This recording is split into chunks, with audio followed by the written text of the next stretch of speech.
Hey all, Ron here from Military Images Magazine with a new episode of Life on the Civil War Research Trail. Today we're headed to one of the grandest buildings in Washington, D.C., the Patent Office. Built in the Greek Revival style between the 1830s and the 1860s, its construction added an architectural gem to the glorious capital of the young republic. During the war years, numerous functions were hosted in its well designed spaces. One of the more unusual events occurred at noon on December 17th, 1862. In room F of the building, women gathered to tackle a massive logistical challenge: how to serve Christmas dinner to 25,000 sick and wounded soldiers and sailors in hospitals spread across the city. The individual who called the meeting was the originator of the ambitious plan, Elizabeth Smith. She's pictured here in this wartime photograph, standing with a handkerchief in one hand and what may be eyeglasses in the other.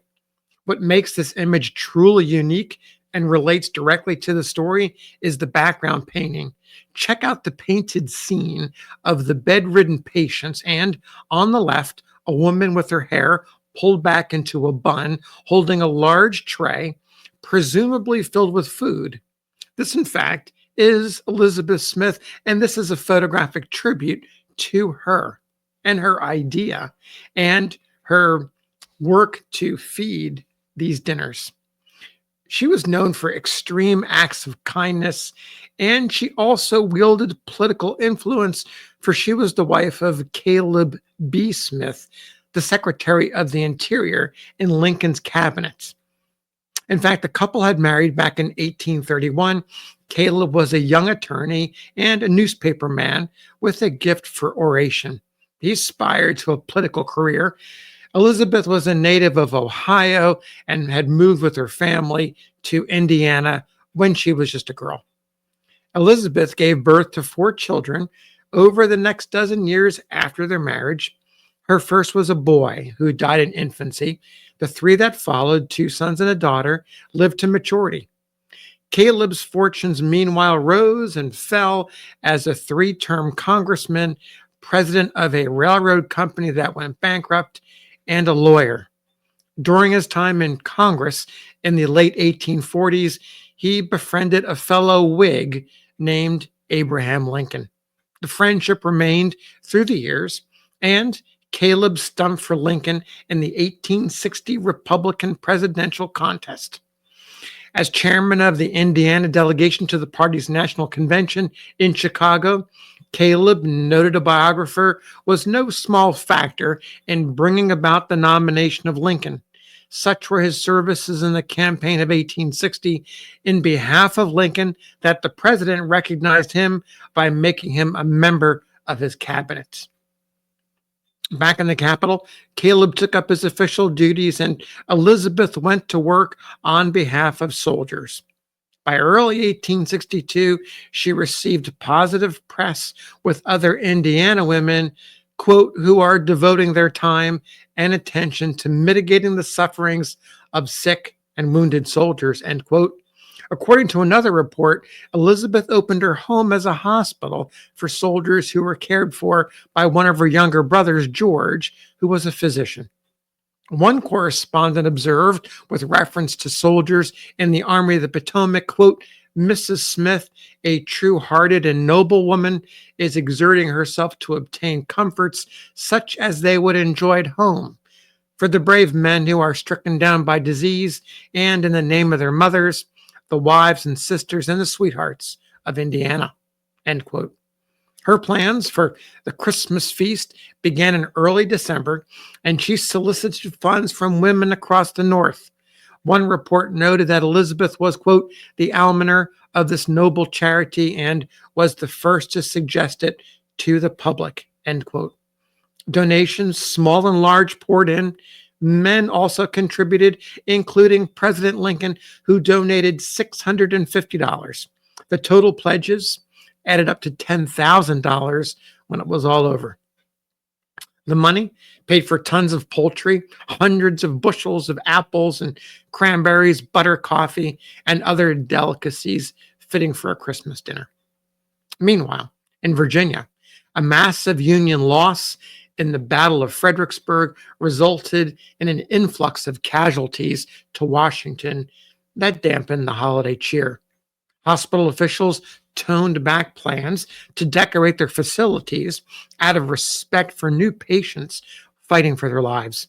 One newspaper report noted, quote, the large hospitals have received 200 or 300 each of the severely wounded men from Fredericksburg. Some of them are at the point of death and some were dying while the convalescents were eating their Christmas dinners.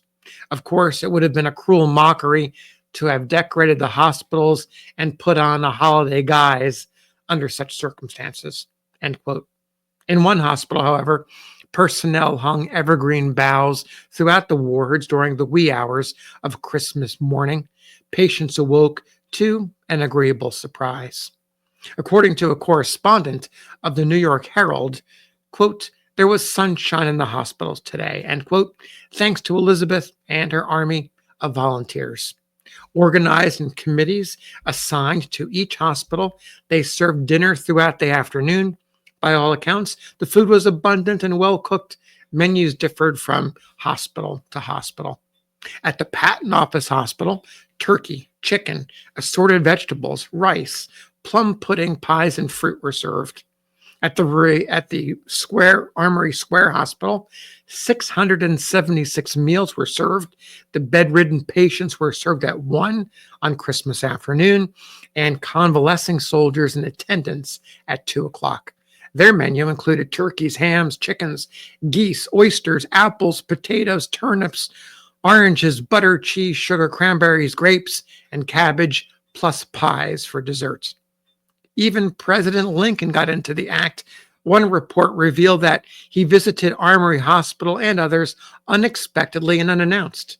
His visit was productive of much pleasurable excitement to the wounded soldiers, as well as gratification to himself.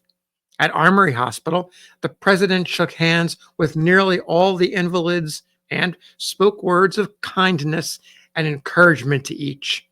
End quote. The New York Herald paid tribute to Elizabeth. Her efforts were crowned with success.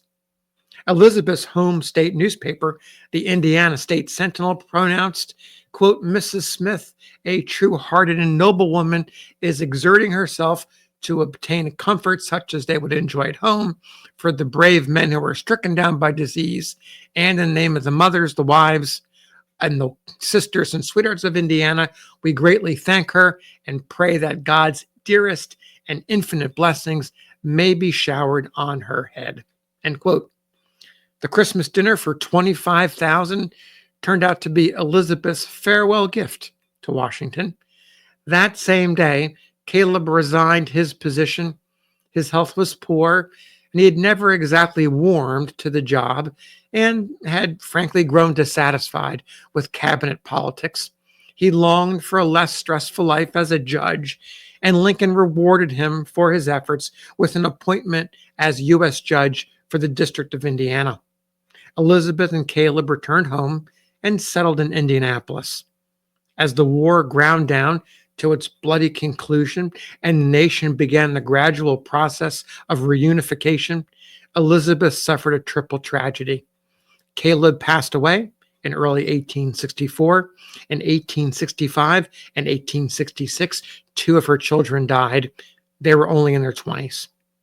Elizabeth lived in relative obscurity until her own death from stomach issues in 1878 at age 65. So thanks for listening to this story of Christmas dinner and the efforts of Elizabeth Smith to make dreams come true for bedridden patients who were wounded and struck down by illness. Thanks for listening. We'll see you on the next episode of Life on the Civil War Research Trail.